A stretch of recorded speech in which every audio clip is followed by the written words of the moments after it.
再来看本地6月30开始要实施过路线有行人，驾驶拢必须爱先停落来让人先过。有真侪人讲，这款做法一定会造成交通拍界，伤超过路。昨午相关机关开会了后，决定要取消这个政策。交通部长王国材是表示讲，维持现在人驾车离3公尺内，车就爱停落来让人先行。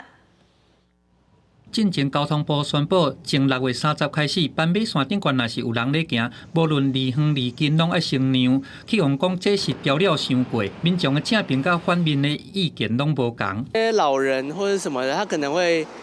走很慢，或是有人滑手机。距离3公尺，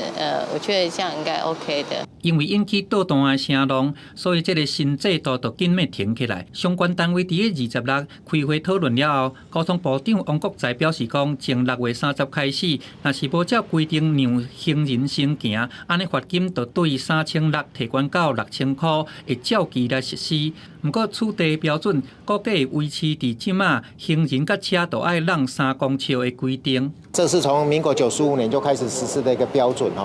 也没有很多的争议啊，所以大家觉得还是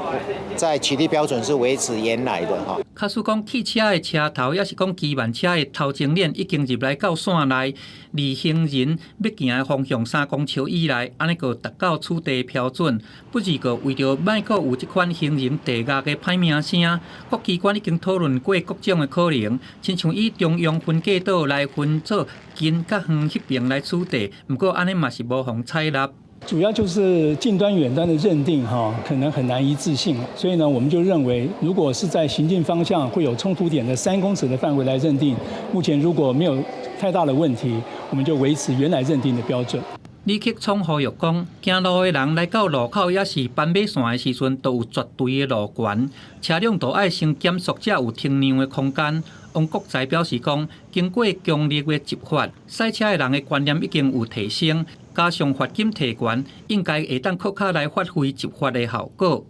记者综合报道。中原